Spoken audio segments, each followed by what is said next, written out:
The Secret Teachings of All Ages by ManlyPHall. Part 17. Elements, QABBALAH and SEPHER YETZIRAH. Enjoy the listening. The third group of elementals is the Salamanders, or spirits of fire, who live in that attenuated spiritual ether which is the invisible fire element of nature. Without them, material fire cannot exist.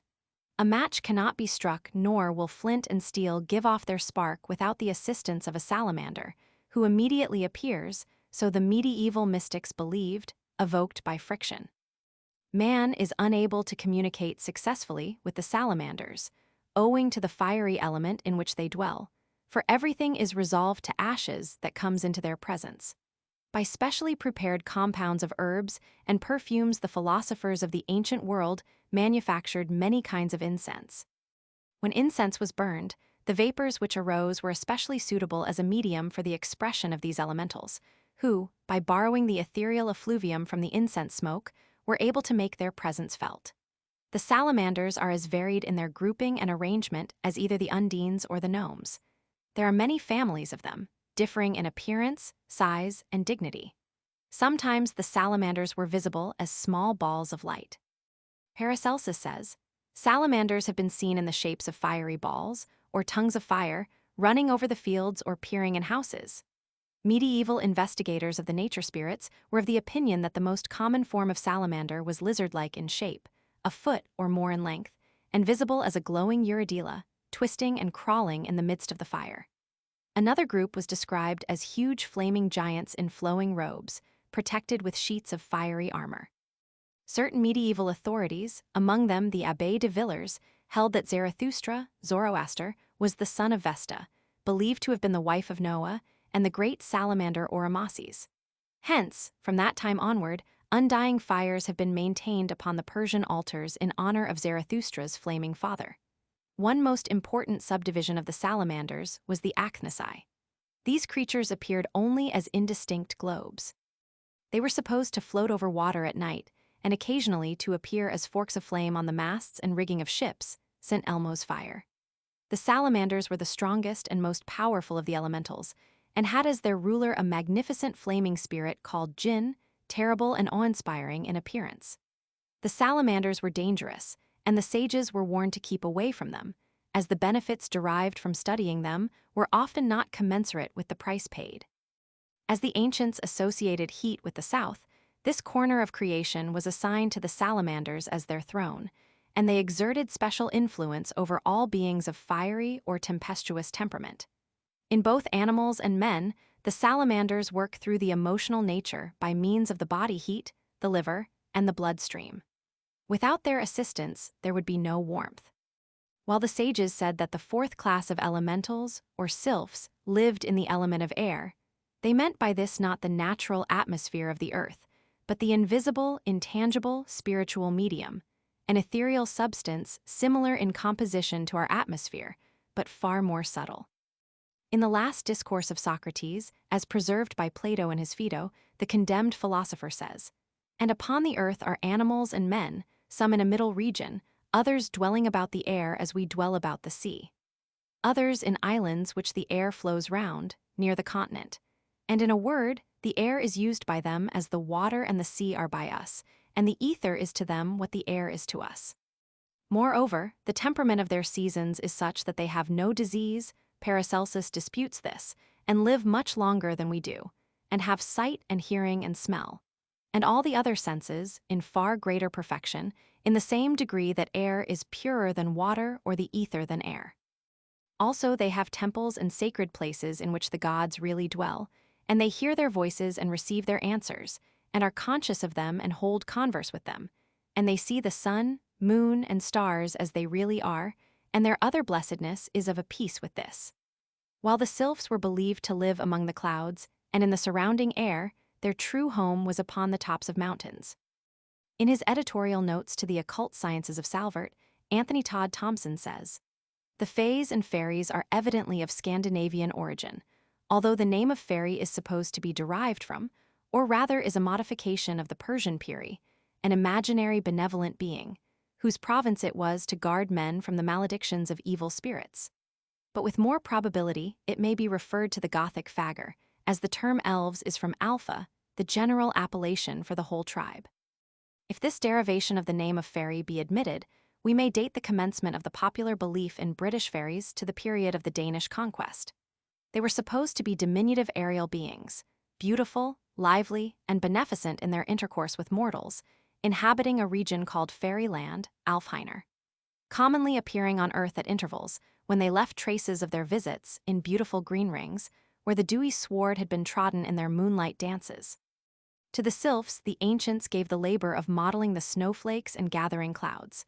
This latter they accomplished with the cooperation of the Undines, who supplied the moisture. The winds were their particular vehicle, and the ancients referred to them as the spirits of the air. They are the highest of all the elementals, their native element being the highest in vibratory rate. They live hundreds of years, often attaining to 1,000 years and never seeming to grow old. The leader of the Sylphs is called Perelda, who is said to dwell on the highest mountain of the earth. The female Sylphs were called Sylphids. It is believed that the Sylphs, Salamanders, and nymphs had much to do with the oracles of the ancients, that in fact they were the ones who spoke from the depths of the earth and from the air above. The Sylphs sometimes assume human form, but apparently for only short periods of time. Their size varies, but in the majority of cases they are no larger than human beings and often considerably smaller. It is said that the Sylphs have accepted human beings into their communities and have permitted them to live there for a considerable period. In fact, Paracelsus wrote of such an incident, but of course it could not have occurred while the human stranger was in his physical body. By some, the muses of the Greeks are believed to have been Sylphs, for these spirits are said to gather around the mind of the dreamer, the poet, and the artist, and inspire him with their intimate knowledge of the beauties and workings of nature. To the Sylphs were given the eastern corner of creation. Their temperament is mirthful, changeable, and eccentric. The peculiar qualities common to men of genius are supposedly the result of the cooperation of Sylphs, whose aid also brings with it the sylphic inconsistency. The Sylphs labor with the gases of the human body and indirectly with the nervous system, where their inconstancy is again apparent. They have no fixed domicile, but wander about from place to place, elemental nomads, invisible but ever-present powers in the intelligent activity of the universe. Certain of the ancients, differing with Paracelsus, shared the opinion that the elemental kingdoms were capable of waging war upon one another, and they recognized in the battlings of the elements disagreements among these kingdoms of nature spirits. When lightning struck a rock and splintered it, they believed that the Salamanders were attacking the Gnomes. As they could not attack one another on the plane of their own peculiar etheric essences, owing to the fact that there was no vibratory correspondence between the four ethers of which these kingdoms are composed, they had to attack through a common denominator, namely, the material substance of the physical universe over which they had a certain amount of power. Wars were also fought within the groups themselves. One army of gnomes would attack another army, and civil war would be rife among them. Philosophers of long ago solved the problems of nature's apparent inconsistencies by individualizing and personifying all its forces, crediting them with having temperaments not unlike the human, and then expecting them to exhibit typical human inconsistencies. The 4 fixed signs of the zodiac were assigned to the 4 kingdoms of elementals. The gnomes were said to be of the nature of Taurus, the Undines of the nature of Scorpio. The Salamanders exemplified the constitution of Leo, while the Sylphs manipulated the emanations of Aquarius. The Christian Church gathered all the elemental entities together under the title of demon. This is a misnomer with far-reaching consequences, for to the average mind, the word demon means an evil thing, and the nature spirits are essentially no more malevolent than are the minerals, plants, and animals. Many of the early church fathers asserted that they had met and debated with the elementals.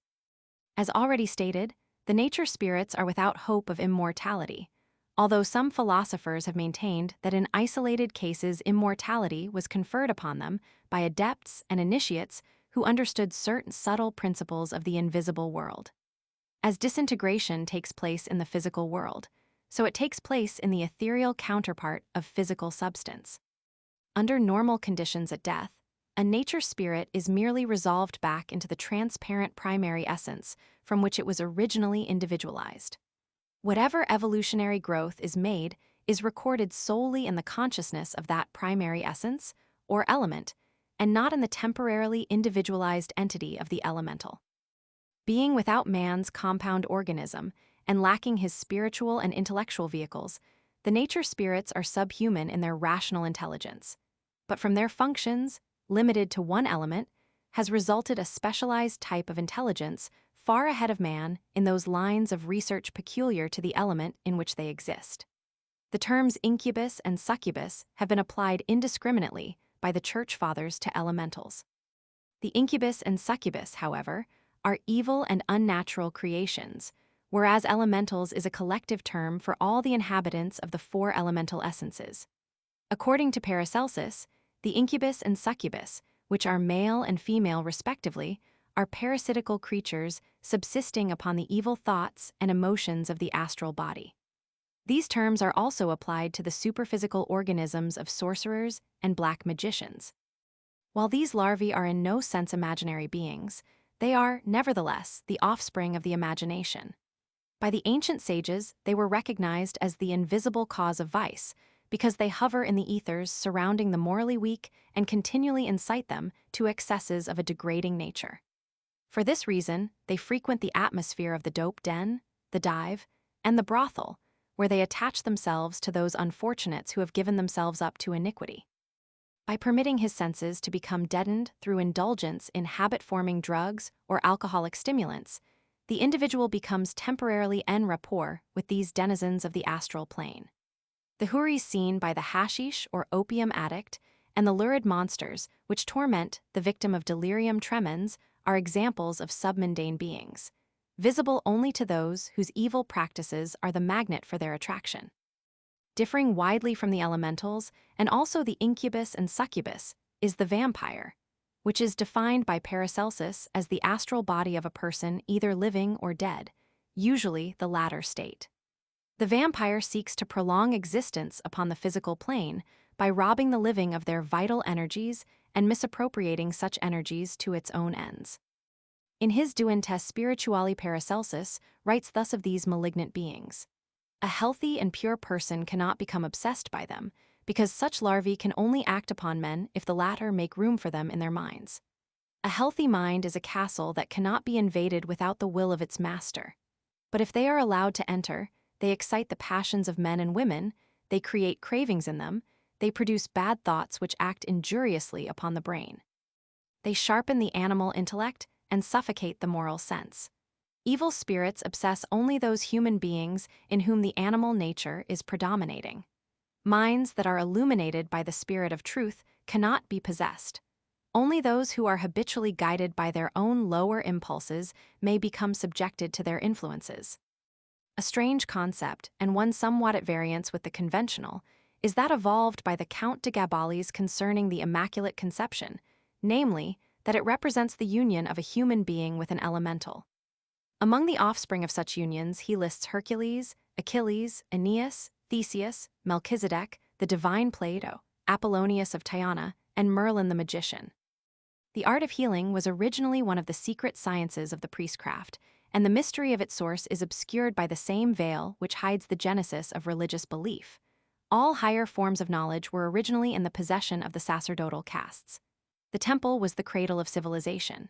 The priests, exercising their divine prerogative, made the laws and enforced them, appointed the rulers and controlled them, ministered to the needs of the living, and guided the destinies of the dead. All branches of learning were monopolized by the priesthood, who admitted into their ranks only those intellectually and morally qualified to perpetuate their arcanum. The following quotation from Plato's Statesman is apropos of the subject. In Egypt, the king himself is not allowed to reign unless he have priestly powers, and if he should be one of another class and have obtained the throne by violence, he must get enrolled in the priestcraft. Candidates aspiring to membership in the religious orders underwent severe tests to prove their worthiness. These ordeals were called initiations. Those who passed them successfully were welcomed as brothers by the priests and were instructed in the secret teachings. Among the ancients, philosophy, science, and religion were never considered as separate units. Each was regarded as an integral part of the whole. Philosophy was scientific and religious. Science was philosophically and religious. Religion was philosophically and scientific. Perfect wisdom was considered unattainable save as the result of harmonizing all three of these expressions of mental and moral activity. While modern physicians accredit Hippocrates with being the father of medicine, the ancient Therapeutics ascribed to the immortal Hermes the distinction of being the founder of the art of healing. Clemens Alexandrinus, in describing the books purported to be from the stylus of Hermes, divided the sacred writings into 6 general classifications, one of which, the Pastophorus, was devoted to the science of medicine. The Smaragdine, or emerald tablet found in the valley of Ebron and generally accredited to Hermes, is in reality a chemical formula of a high and secret order. Hippocrates, the famous Greek physician, during the 5th century before Christ, dissociated the healing art from the other sciences of the temple and thereby established a precedent for separateness. One of the consequences is the present widespread, crass scientific materialism. The ancients realized the interdependence of the sciences. The moderns do not, and as a result, incomplete systems of learning are attempting to maintain isolated individualism. The obstacles which confront present-day scientific research are largely the result of prejudicial limitations imposed by those who are unwilling to accept that which transcends the concrete perceptions of the 5 primary human senses. During the Middle Ages, the long-ignored axioms and formulae of Hermetic wisdom were assembled once more, and chronicled and systematic attempts were made to test their accuracy. To Theophrastus of Hohenheim, who called himself Paracelsus, a name meaning greater than Celsus, the world is indebted for much of the knowledge it now possesses of the ancient systems of medicine. Paracelsus devoted his entire life to the study and exposition of Hermetic philosophy. Every notion and theory was grist to his mill. And, while members of the medical fraternity belittle his memory now as they opposed his system then, the occult world knows that he will yet be recognized as the greatest physician of all times. While the heterodox and exotic temperament of Paracelsus has been held against him by his enemies, and his wanderlust has been called vagabondage, he was one of the few minds who intelligently sought to reconcile the art of healing with the philosophically and religious systems of paganism and Christianity. In defending his right to seek knowledge in all parts of the earth and among all classes of society, Paracelsus wrote, "Therefore I consider that it is for me a matter of praise, not of blame, that I have hitherto and worthily pursued my wanderings. For this will I bear witness respecting nature. He who will investigate her ways must travel her books with his feet. That which is written is investigated through its letters, but nature from land to land, as often a land so often a leaf. Thus is the codex of nature, thus must its leaves be turned." Paracelsus was a great observationalist, and those who knew him best have called him the second Hermes and the Trismegistus of Switzerland. He traveled Europe from end to end and may have penetrated Eastern lands while running down superstitions and ferreting out supposedly lost doctrines. From the gypsies, he learned much concerning the uses of simples, and apparently from the Arabians concerning the making of talismans and the influences of the heavenly bodies. Paracelsus felt that the healing of the sick was of far greater importance than the maintaining of an orthodox medical standing. So he sacrificed what might otherwise have been a dignified medical career, and at the cost of lifelong persecution, bitterly attacked the therapeutic systems of his day. Uppermost in his mind was the hypothesis that everything in the universe is good for something, which accounts for his cutting fungus from tombstones and collecting dew on glass plates at midnight. He was a true explorer of nature's arcanum. Many authorities have held the opinion that he was the discoverer of mesmerism, and that Mesmer evolved the art as the result of studying the writings of this great Swiss physician. The utter contempt which Paracelsus felt for the narrow systems of medicine in vogue during his lifetime, and his conviction of their inadequacy, are best expressed in his own quaint way. But the number of diseases that originate from some unknown causes is far greater than those that come from mechanical causes, and for such diseases our physicians know no cure, because not knowing such causes they cannot remove them. All they can prudently do is to observe the patient and make their guesses about his condition. And the patient may rest satisfied if the medicines administered to him do no serious harm and do not prevent his recovery. The best of our popular physicians are the ones that do least harm, but unfortunately, some poison their patients with mercury, others purge them or bleed them to death. There are some who have learned so much that their learning has driven out all their common sense, and there are others who care a great deal more for their own profit than for the health of their patients. A disease does not change its state to accommodate itself to the knowledge of the physician, but the physician should understand the causes of the disease. A physician should be a servant of nature and not her enemy. He should be able to guide and direct her in her struggle for life and not throw, by his unreasonable interference, fresh obstacles in the way of recovery. The belief that nearly all diseases have their origin in the invisible nature of man, the astrum, is a fundamental precept of Hermetic medicine. For while Hermetists in no way disregarded the physical body, they believed that man's material constitution was an emanation from, or an objectification of, his invisible spiritual principles. A brief, but it is believed fairly comprehensive, resume of the Hermetic principles of Paracelsus follows. There is one vital substance in nature upon which all things subsist. It is called archeus, or vital life force, and is synonymous with the astral light or spiritual air of the ancients. In regard to this substance, Eliphas Levi has written, "Light, that creative agent, the vibrations of which are the movement and life of all things." Light latent in the universal ether, radiating about absorbing centers, which being saturated thereby, project movement and life in their turn, so forming creative currents. Light, astralized in the stars, animalized in animals, humanized in human beings. Light, which vegetates all plants, glistens in metals, produces all forms of nature, and equilibrates all by the laws of universal sympathy. This is the light which exhibits the phenomena of magnetism, divined by Paracelsus, which tinctures the blood, being released from the air as it is inhaled and discharged by the hermetic bellows of the lungs. This vital energy has its origin in the spiritual body of the earth. Every created thing has two bodies, one visible and substantial, the other invisible and transcendent. The latter consists of an ethereal counterpart of the physical form. It constitutes the vehicle of Archeus and may be called a vital body. This etheric shadow sheath is not dissipated by death, but remains until the physical form is entirely disintegrated. These etheric doubles, seen around graveyards, have given rise to a belief in ghosts. Being much finer in its substances than the earthly body, the etheric double is far more susceptible to impulses and inharmonies.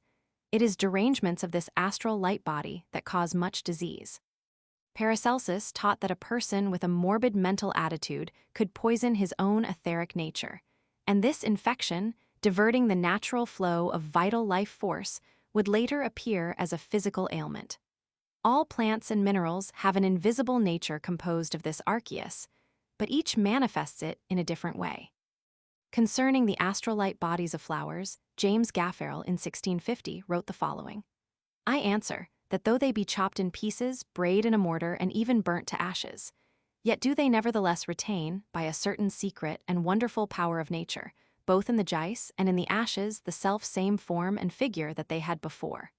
And though it be not there visible, yet it may by art be drawn forth and made visible to the eye by an artist." This perhaps will seem a ridiculous story to those who read only the titles of books. But those that please may see this truth confirmed if they but have recourse to the works of M. Duchesne, S. de la Violette, one of the best chimists that our age hath produced, who affirms that himself saw an excellent Pollock physician of Cracovia, who kept in glasses the ashes of almost all the herbs that are known. So that when anyone out of curiosity had a desire to see any of them, as for example, a rose in one of his glasses, he took that where the ashes of a rose were preserved, and holding it over a lighted candle, so soon as it ever began to feel the heat, you should presently see the ashes begin to move, which afterwards rising up and dispersing themselves about the glass, you should immediately observe a kind of little dark cloud, which dividing itself into many parts, it came at length to represent a rose, but so fair, so fresh, and so perfect a one, that you would have thought it to have been as substantial and as odoriferous a rose as grows on the rose tree. Paracelsus, recognizing derangements of the etheric double as the most important cause of disease, sought to reharmonize its substances by bringing into contact with it other bodies whose vital energy could supply elements needed, or were strong enough to overcome the diseased conditions existing in the aura of the sufferer. Its invisible cause having been thus removed, the ailment speedily vanished.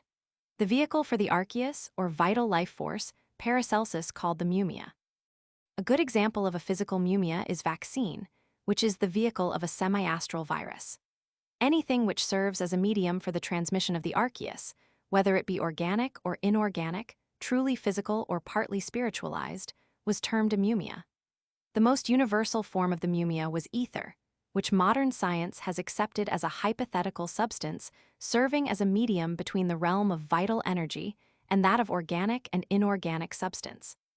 The control of universal energy is virtually impossible, save through one of its vehicles, the mumia. A good example of this is food. Man does not secure nourishment from dead animal or plant organisms, but when he incorporates their structures into his own body, he first gains control over the mumia, or etheric double, of the animal or plant. Having obtained this control, the human organism then diverts the flow of the arceus to its own uses. Paracelsus says, "That which constitutes life is contained in the mumia, and by imparting the mumia, we impart life." This is the secret of the remedial properties of talismans and amulets, for the mumia of the substances of which they are composed serves as a channel to connect the person wearing them with certain manifestations of the universal vital life force. According to Paracelsus, in the same way that plants purify the atmosphere by accepting into their constitutions the carbon dioxide exhaled by animals and humans, so may plants and animals accept disease elements transferred to them by human beings. These lower forms of life, having organisms and needs different from man, are often able to assimilate these substances without ill effect. At other times, the plant or animal dies, sacrificed in order that the more intelligent, and consequently more useful, creature may survive. Paracelsus discovered that in either case the patient was gradually relieved of his malady. When the lower life had either completely assimilated the foreign mumia from the patient, or had itself died and disintegrated as the result of its inability to do so, complete recovery resulted. Many years of investigation were necessary to determine which herb or animal most readily accepted the mumia of each of various diseases. Paracelsus discovered that in many cases plants revealed by their shape the particular organs of the human body which they served most effectively. The medical system of Paracelsus was based on the theory that by removing the diseased etheric mumia from the organism of the patient and causing it to be accepted into the nature of some distant and disinterested thing of comparatively little value, it was possible to divert from the patient the flow of the arceus, which had been continually revitalizing and nourishing the malady. Its vehicle of expression being transplanted, the arceus necessarily accompanied its mumia, and the patient recovered. According to the Hermetic philosophers, there were 7 primary causes of disease. The first was evil spirits. These were regarded as creatures born of degenerate actions, subsisting on the vital energies of those to whom they attached themselves. The second cause was a derangement of the spiritual nature and the material nature. These two, failing to coordinate, produced mental and physical subnormality. The third was an unhealthy or abnormal mental attitude. Melancholia, morbid emotions, excessive feeling, such as passions, lusts, greeds, and hates, affected the mumia, from which they reacted into the physical body, where they resulted in ulcers, tumors, cancers, fevers, and tuberculosis. The ancients viewed the disease germ as a unit of mumia, which had been impregnated with the emanations from evil influences which it had contacted. In other words, germs were minute creatures born out of man's evil thoughts and actions. The fourth cause of disease was what the Orientals called karma, that is, the law of compensation, which demanded that the individual pay in full for the indiscretions and delinquencies of the past. A physician had to be very careful how he interfered with the workings of this law, lest he thwart the plan of eternal justice. The fifth cause was the motion and aspects of the heavenly bodies. The stars did not compel the sickness, but rather impelled it. The Hermetists taught that a strong and wise man ruled his stars, but that a negative, weak person was ruled by them. These 5 causes of disease are all superphysical in nature. They must be estimated by inductive and deductive reasoning and a careful consideration of the life and temperament of the patient. The 6th cause of disease was a misuse of faculty, organ, or function, such as overstraining a member or overtaxing the nerves. The 7th cause was the presence in the system of foreign substances, impurities, or obstructions. Under this heading must be considered diet, air, sunlight, and the presence of foreign bodies. This list does not include accidental injuries. Such do not belong under the heading of disease. Frequently, they are methods by which the law of karma expresses itself. According to the Hermetists, disease could be prevented or successfully combated in 7 ways. First, by spells and invocations, in which the physician ordered the evil spirit causing the disease to depart from the patient. This procedure was probably based on the biblical account of the man possessed of devils whom Jesus healed by commanding the devils to leave the man and enter into a herd of swine. Sometimes, the evil spirits entered a patient at the bidding of someone desiring to injure him. In these cases, the physician commanded the spirits to return to the one who sent them.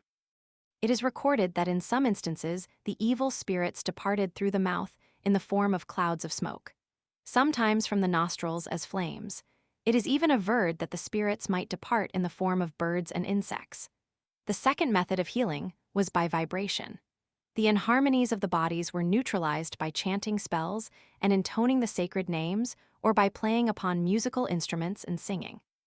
Sometimes articles of various colors were exposed to the sight of the sick, for the ancients recognized, at least in part, the principle of color therapeutics, now in the process of rediscovery.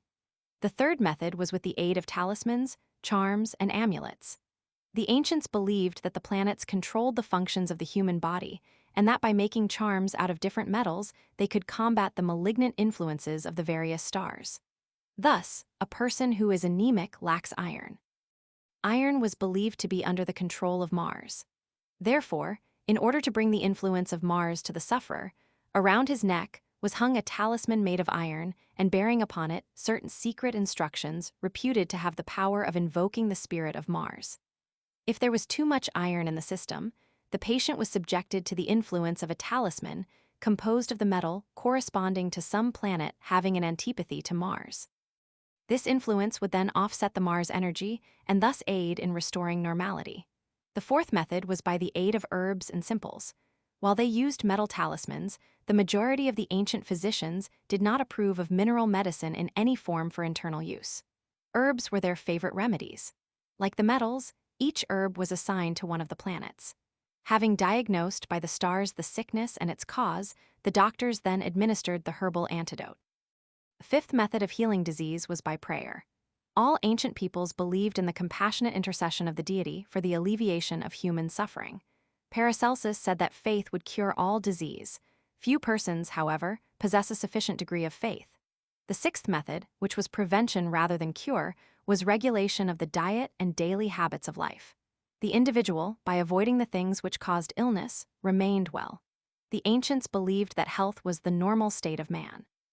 Disease was the result of man's disregard of the dictates of nature. The seventh method was practical medicine, consisting chiefly of bleeding, purging, and similar lines of treatment. These procedures, while useful in moderation, were dangerous in excess. Many a useful citizen has died 25 or 50 years before his time as the result of drastic purging or of having all the blood drained out of his body. Paracelsus used all 7 methods of treatment, and even his worst enemies admitted that he accomplished results almost miraculous in character. Near his old estate in Hohenheim, the dew falls very heavily at certain seasons of the year, and Paracelsus discovered that by gathering the dew under certain configurations of the planets, he obtained a water possessing marvelous medicinal virtue, for it had absorbed the properties of the heavenly bodies. The herbs of the fields were sacred to the early pagans, who believed that the gods had made plants for the cure of human ills. When properly prepared and applied, each root and shrub could be used for the alleviation of suffering or for the development of spiritual, mental, moral, or physical powers. In The Mistletoe and Its Philosophy, P. Davidson pays the following beautiful tribute to the plants. Books have been written on the language of flowers and herbs. The poet from the earliest ages has held the sweetest and most loving converse with them. Kings are even glad to obtain their essences at second hand to perfume themselves. But to the true physician, nature's high priest, they speak in a far higher and more exalted strain. There is not a plant or mineral which has disclosed the last of its properties to the scientists.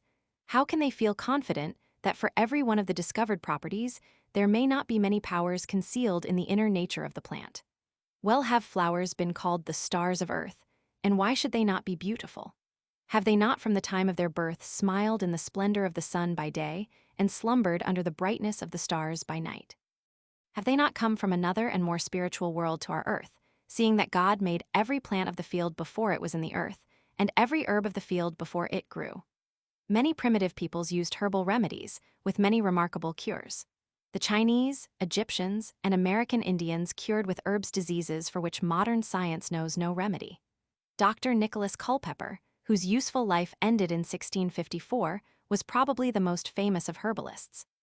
Finding that the medical systems of his day were unsatisfactory in the extreme, Culpeper turned his attention to the plants of the fields and discovered a medium of healing which gained for him national renown. In Dr. Culpeper's correlation of astrology and herbalism, each plant was under the jurisdiction of one of the planets or luminaries. He believed that disease was also controlled by celestial configurations. He summed up his system of treatment as follows. You may oppose diseases by herbs of the planet opposite to the planet that causes them, as diseases of Jupiter by herbs of Mercury, and the contrary, diseases of the luminaries by the herbs of Saturn, and the contrary, diseases of Mars by herbs of Venus, and the contrary. There is a way to cure diseases sometimes by sympathy, and so every planet cures his own disease. As the sun and moon by their herbs cure the eyes, Saturn the spleen, Jupiter the liver, Mars the gall and diseases of choler, and Venus diseases in the instruments of generation. Medieval European herbalists rediscovered only in part the ancient Hermetic secrets of Egypt and Greece.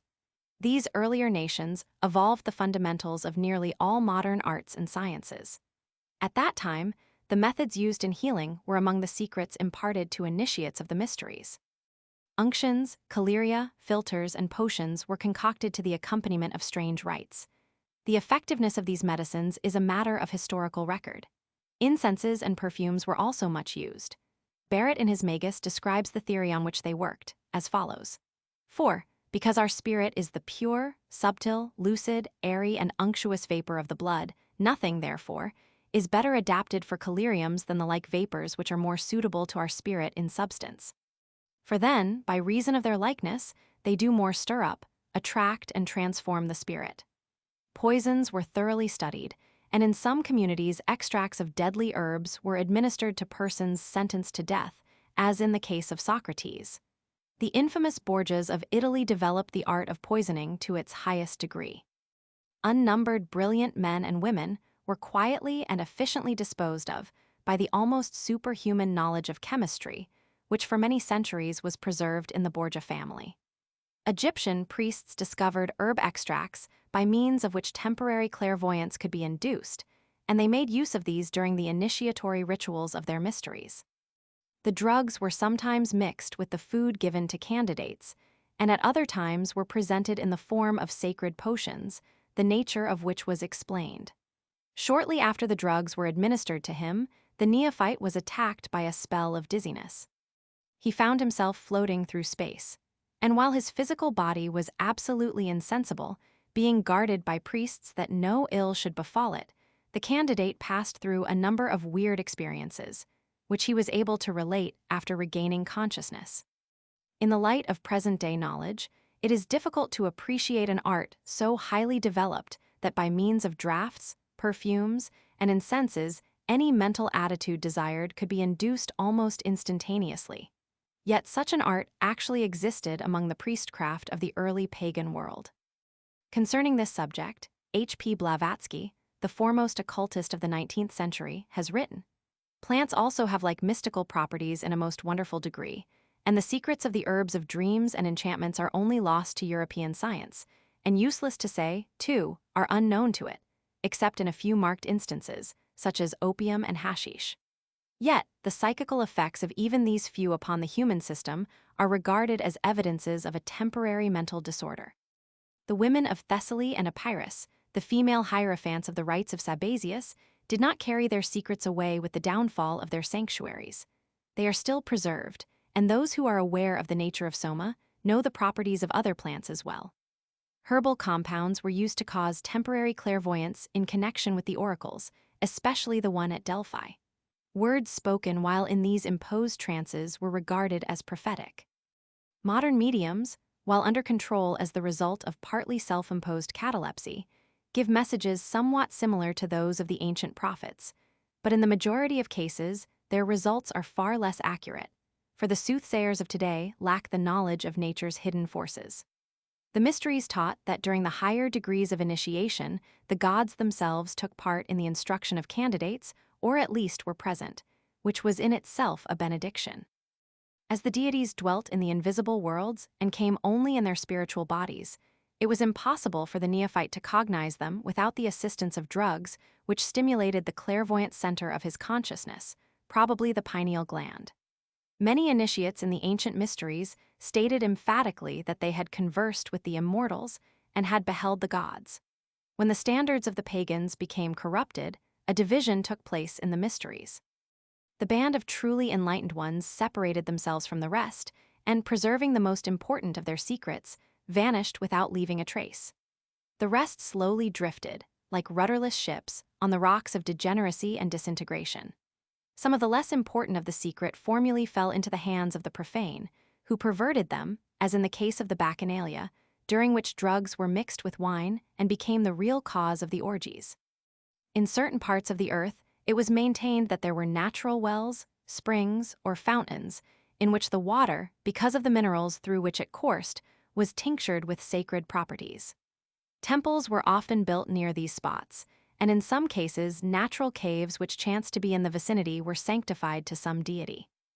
The aspirants to initiation, and those who came to request prophetic dreams of the gods, were prepared by a fast, more or less prolonged, after which they partook of meals expressly prepared, and also of mysterious drinks, such as the water of Lethe and the water of Mnemosyne in the grotto of Trophonius, or of the Sicyon in the mysteries of the Eleusinian.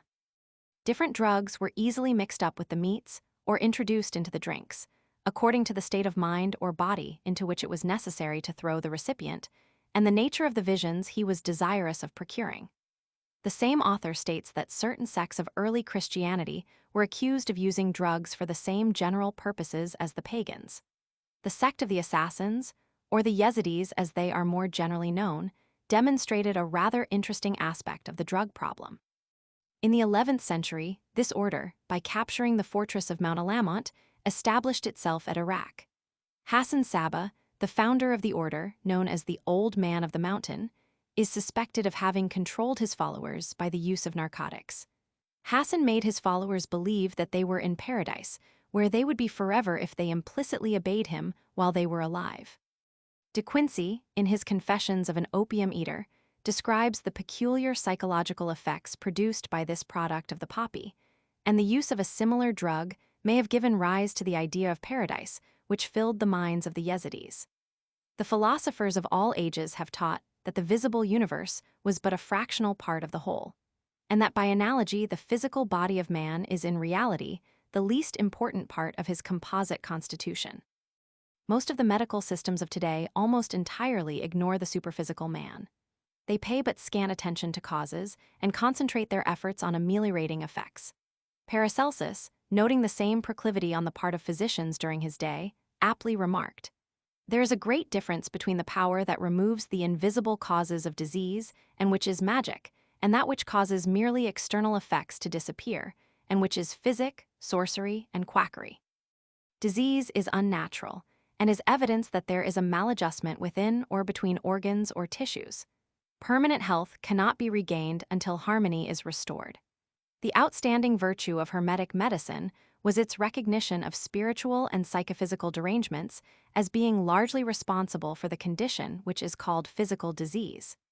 Suggestive therapy was used with marked success by the priest-physicians of the ancient world. Among the American Indians, the shamans or medicine men dispelled sickness with the aid of mysterious dances, invocations, and charms. The fact that in spite of their ignorance of modern methods of medical treatment, these sorcerers effected innumerable cures, is well worthy of consideration.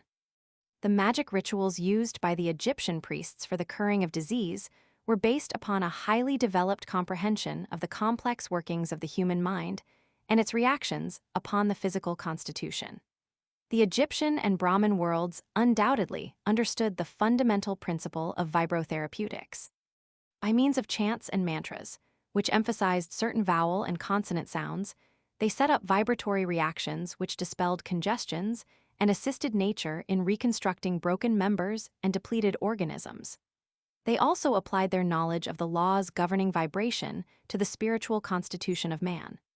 By their intonings, they stimulated latent centers of consciousness and thereby vastly increased the sensitiveness of the subjective nature. In the Book of Coming Forth by Day, many of the Egyptian secrets have been preserved to this generation. While this ancient scroll has been well translated, only a few understand the secret significance of its magical passages. Oriental races have a keen realization of the dynamics of sound. They know that every spoken word has tremendous power, and that by certain arrangements of words, they can create vortices of force in the invisible universe about them, and thereby profoundly influence physical substance. The sacred word by which the world was established, the lost word which Masonry is still seeking, and the threefold divine name symbolized by Aum, the creative tone of the Hindus, all are indicative of the veneration accorded the principle of sound. The so-called new discoveries of modern science are often only rediscoveries of secrets well known to the priests and philosophers of ancient pagandom. Man's inhumanity to man has resulted in the loss of records and formulae which, had they been preserved, would have solved many of the greatest problems of this civilization. With sword and firebrand, races obliterate the records of their predecessors, and then inevitably meet with an untimely fate for need of the very wisdom they have destroyed.